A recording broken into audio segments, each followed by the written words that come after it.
Sekolah Tinggi Ilmu Pertanian Geraha Karya Muara Belian. Video ini merupakan pernyataan diri dosen dalam unjuk kerja Tridharma Perguruan Tinggi atau yang bisa disingkat PDD UKT-PT, di mana dalam video ini akan menjelaskan terkait pengajaran dengan menggunakan metode delivery, interaction, dan assessment sesuai yang diatur dalam program sertifikasi dosen pada tahun 2022. Pada kesempatan ini, saya akan menjelaskan salah satu mata kuliah yang saya ampu dalam pengajaran di Sekolah Tinggi Ilmu Pertanian Geraha Karya, yaitu mata kuliah Ekonometrika dengan bobot 3 SKS dan biasanya diajarkan pada semester ganjil.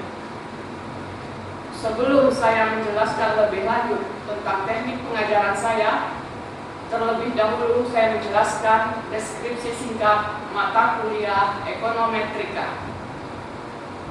Mata kuliah Ekonometrika merupakan gambaran dan pemahaman dasar-dasar ekonomi di mana mahasiswa akan memperoleh materi berupa konsep ekonometrika, analisis korelasi, analisis regresi, dan asumsi-asumsi klasik serta persamaan simultan sebagai acuan dasar riset ilmiah di bidang ekonomi pertanian, serta memperkenalkan software statistik seperti Excel, SAS, R maupun Stata sebagai program aplikasi komputer dalam rangka membantu perhitungan statistik dalam mahasiswa menganalisis data.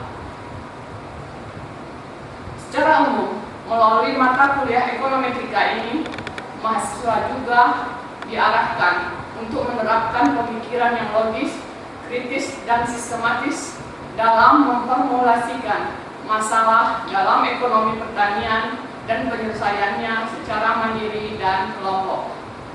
Adapun learning outcome atau capaian pembelajaran dari mata kuliah Ekonometrika ini adalah mahasiswa mampu menunjukkan sikap bertanggung jawab atas pekerjaannya di bidang ekonometrik secara mandiri, kemudian mampu menelaah konsep dan teori ilmu ekonomi dan statistik dalam memformulasi penyesuaian masalah ekonomi pertanian, serta mampu menganalisis dan memecahkan permasalahan di bidang ekonomi pertanian berdasarkan model ekonometri yang dipelajari. Untuk dapat mencapai kemampuan tersebut, mahasiswa akan diberi topik-topik dalam 14 kali pertemuan, dan topik itu adalah sebagai berikut. 1. Model regresi sederhana. Kemudian 2. Model regresi linear berganda. 3. Variasi model regresi dengan keubah ganda. 4. Model regresi dengan keubah babas kualitatif yang kita kenal dengan dummy variable. Dan yang kelima, uji penyimbangan asumsi model regresi linear klasik. Dalam hal ini tercakup multikolinearitas, heteroskedastisitas, dan autokorelasi. Keenam, model regresi dengan keubah terikat kualitatif. Dan yang ketujuh adalah model persamaan simultan. Perkuliahan ini dilaksanakan secara tatap muka dengan menerapkan protokol kesehatan secara ketat sesuai dengan anjuran pemerintah. Setelah kita mengetahui deskripsi singkat mata kuliah Ekonometrika ini, selanjutnya saya akan menerangkan teknik pengajaran dengan menggunakan metode DIA. Pertama, delivery. Pada bagian ini disampaikan perkuliahan dengan materi yang disajikan dalam bentuk PowerPoint dan berlangsung dengan materi yang telah diajukan sesuai dengan pustaka yang telah ditulis pada LPS.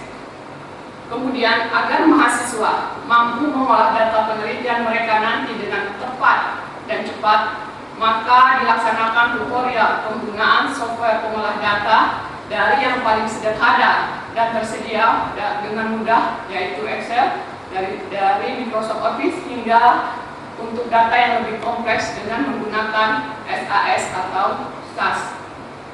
Kemudian yang kedua, interaction.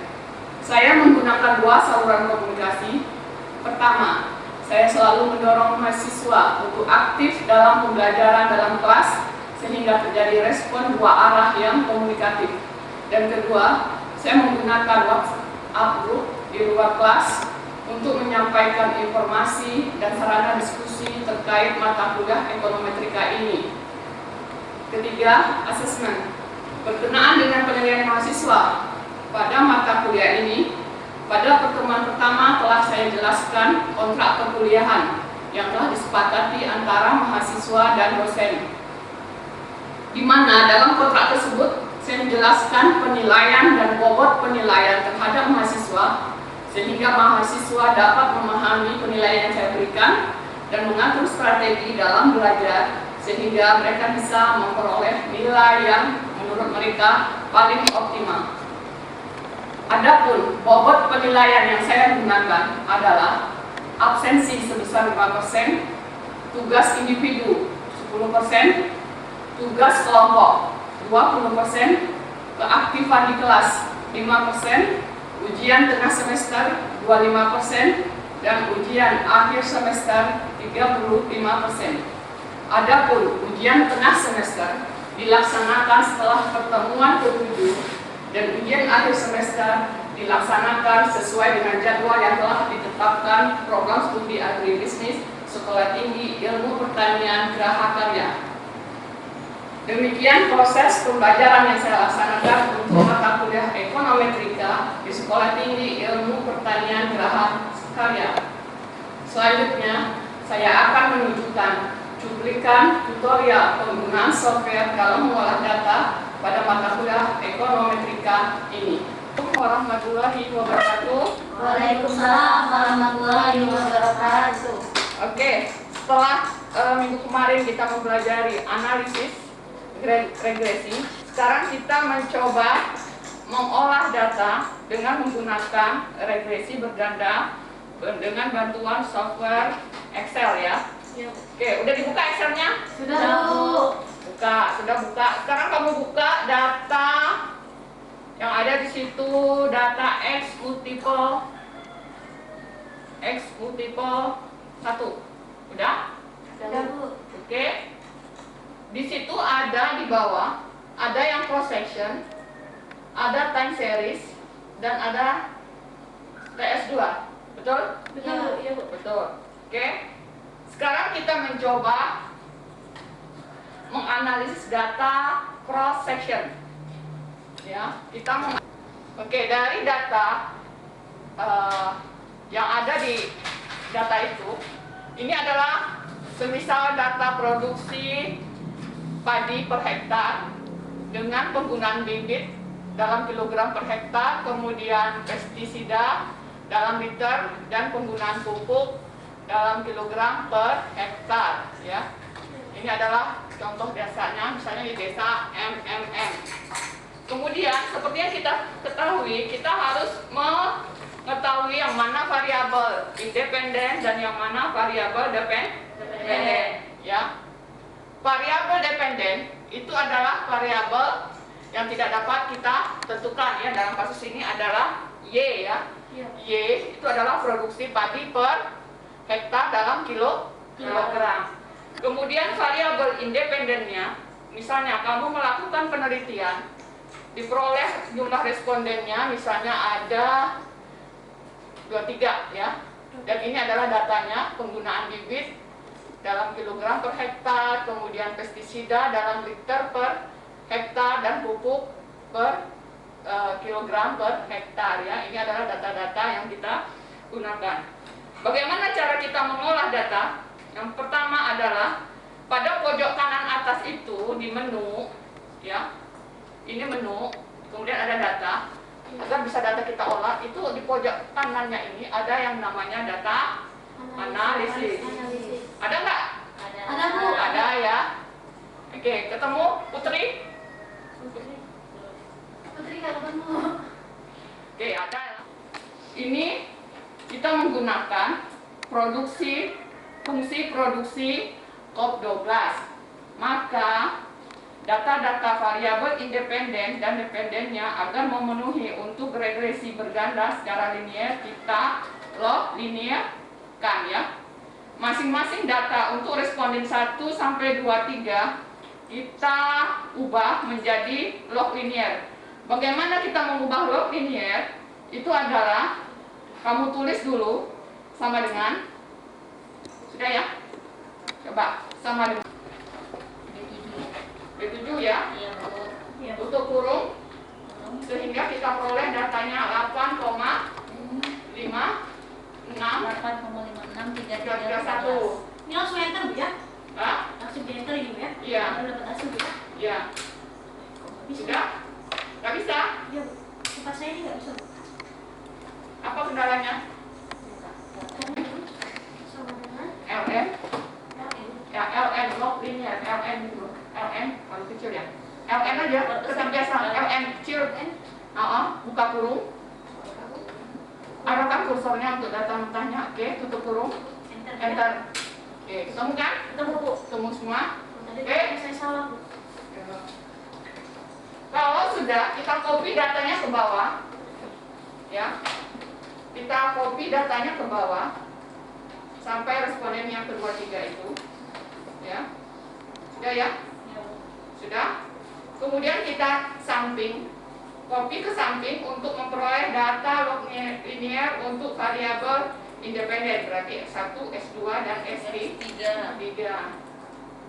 Sudah? Iya, Bu.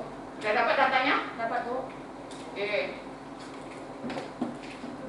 Oke, ketemu Farah? Udah, Bu, siap, Bu. Ya.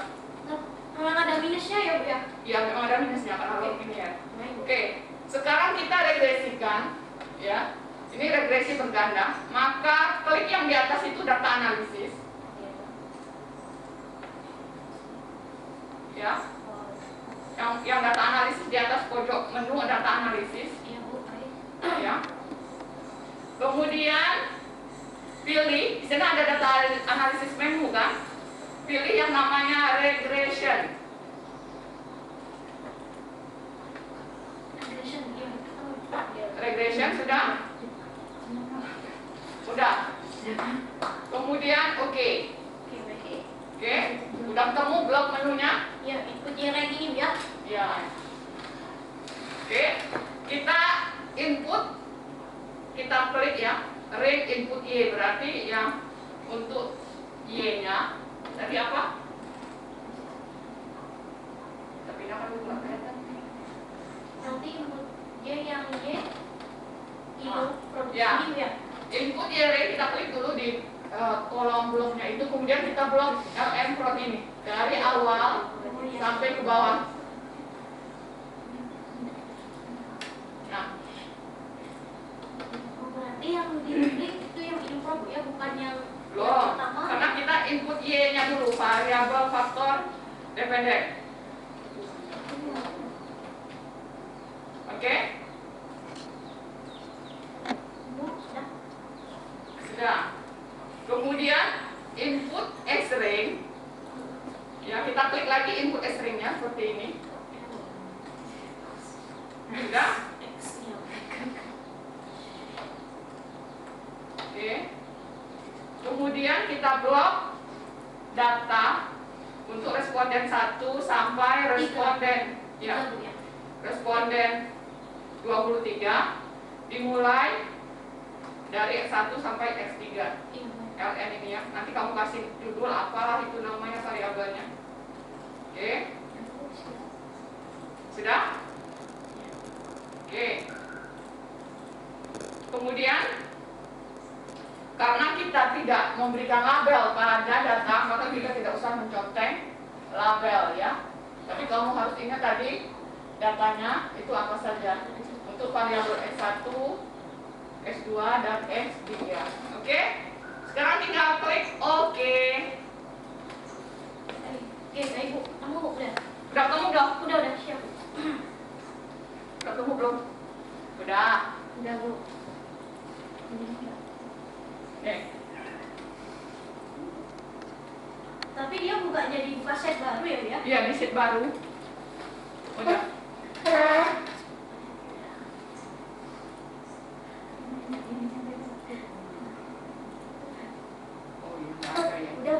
udah ketemu Bu. Oke. Udah. Oh, jadi seperti ini ya Bu, jadinya Bu ya. Ya. Oke. Dari data coba kamu lihat. Ya. R square-nya, adjusted R square-nya itu diperoleh 0,777. Artinya apa? Bahwa ya 77,1% data kita variabel produksi padi di desa MM itu dapat dijelaskan oleh variabel apa tadi yang X1-nya? X1 dependen. Ya, variabel X1-nya apa tadi? X1-nya X1-nya itu adalah bibit, X2-nya pestisida dan pupuk ya. Jadi sebesar 77,1% itu bisa dijelaskan oleh variabel bibit, pupuk dan pestisida. Sedangkan sisanya berapa? 100% dikurangi 77%? 22,1% itu dapat dijelaskan oleh variabel lain yang tidak termasuk di dalam model ya. Bisa cuaca barangkali, bisa hama penyakit barangkali. Oke, sekarang untuk ANOVA ini kita lihat F ya. F uji F itu diperoleh 26,86 dan signifikannya adalah 0 ya pangkat min 7 ya, berarti 0,000048. Artinya apa? Artinya kalau nilai signifikan F-nya lebih kecil dari 0,5 berarti apa? Berarti variabel Y bersama-sama, maksudnya variabel X atau variabel independen bersama-sama mempengaruhi variabel Y ya. Jadi variabel pupuk, pestisida dan bibit itu mempengaruhi produksi padi ya. Begitu artinya. Kemudian di bawah lagi analisis datanya itu ada ini koefisien ya. Koefisien, kemudian ada T stat dan ada P value.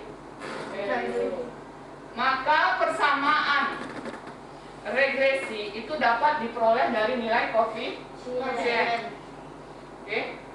Coba koefisiennya berarti Y sama dengan 6,05 ditambah X1-nya berapa itu? 0,030 X1 ditambah 0,042 X2 ditambah 0,39 X3 ya.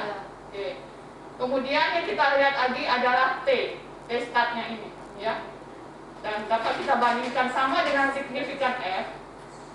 Apabila lebih kecil dari 0,05 itu variabel tersebut mempengaruhi variabel Y. Kita lihat dulu variabel X1 lebih kecil atau lebih besar dari 0,5? Variabel 1 ya Bu? Ya, X1 itu Dari P value-nya lebih kecil atau lebih besar dari 0,5? lebih kecil Bu. 0,7 lebih kecil atau lebih besar dari 0,5? Lebih 0,78 lebih besar daripada 0,5. Lebih besar. Kalau lebih besar artinya variabel X1 itu tidak mempengaruhi Y ya. Jadi secara individual, secara sendiri-sendiri berarti variabel X1 tidak mempengaruhi produksi. Kemudian kita lihat lagi di bawah S2. Untuk variabel S2 kita peroleh P value-nya adalah 0,158. Itu lebih kecil atau lebih besar dari 0,5? Lebih kecil. Nah, kalau lebih kecil berarti variabel itu mempengaruhi produksi ya. Kemudian kita lihat X3 itu lebih kecil dari 0,5 atau lebih besar dari 0,5? Artinya apa? Berarti X3 mempengaruhi produksi NY. Ya. Oke, paham ya? Paham. Sekarang coba kamu latihan sendiri untuk time series ini, data time series itu, ya. Boleh nanya? Nanya. Oke, udah ketemu data tesnya? 2. Udah ya? Iya. Ya, sekarang kamu regresikan. Itu mana? Berarti yang menjadi variabel dependennya atau variabelnya apa? Y-nya ekspor. X1-nya Ada ekspor dan X2-nya source. Ya, kan ya? Aha. Sekarang coba Ini time series apa? TS ya. TS. Dan series. Iya kan? Ya, iya. Ini X1, ini Y, X1, X2. Ini Y. Sama dengan Ini Y, X1. enggak, itu langsung diregresikan aja. Jadi Y-nya itu impor. Ya. Itu kayak rumusan. Enggak. Y-nya. Tentukan nanti di blok Y-nya, kemudian X1, X2-nya di blok. Sehingga nanti di run.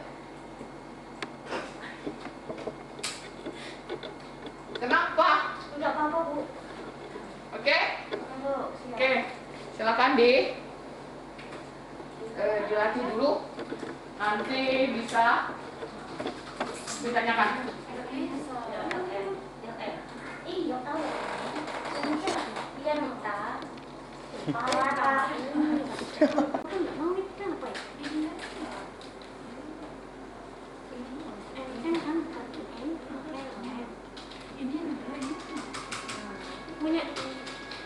punya Kesha bisa ya? Bisa. Punya Pada bisa. Ini susah nih. Ah, ini selalu gini. Apa ini?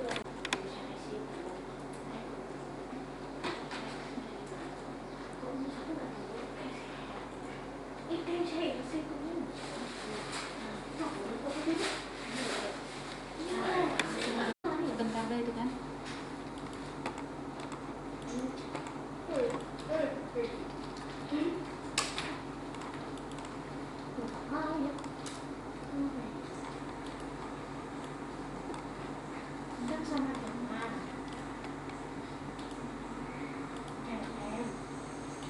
Oke, sudah ketemu hasilnya? Sudah ya? Coba kita bahas dulu ya. Oh, belum, Bu. Bentar lagi, Bu. Dikit lagi, Bu. Bentar lagi saya, Bu. Ini penyamperin apa yang beda? Mana berarti ini?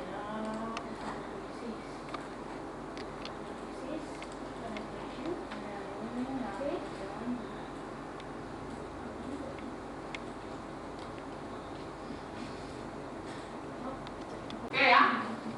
Oke, dah ketemu Bu saya untuk time series ya. Tinggal yang TS2 ini juga, Bu ya. Nah, enggak, itu aja. Oke, time series. Oke ya. Sekarang kita lihat dulu adjusted elsewhere 60,44 ya. Tadi kita menggunakan variabel dependennya atau Y itu adalah jumlah impor ya. X1-nya adalah indeks harga impor dan X2-nya adalah JDP atau GDP. Jadi artinya apa? 90,44% variasi dalam impor dapat dijelaskan oleh indeks harga impor dan GDP ya.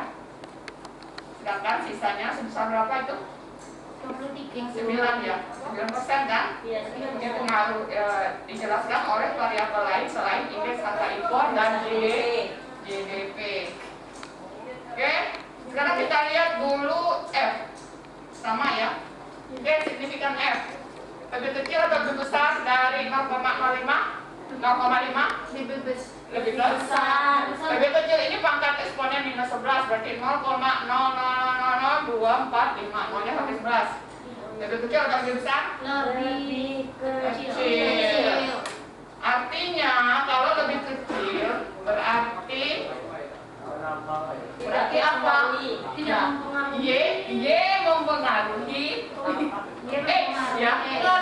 Iya, iya, Bu. Y mempengaruhi X mempengaruhi Y. Jadi variabel apa tadi? Indeks harga impor Iya. dan CDP bersama-sama mempengaruhi Impor.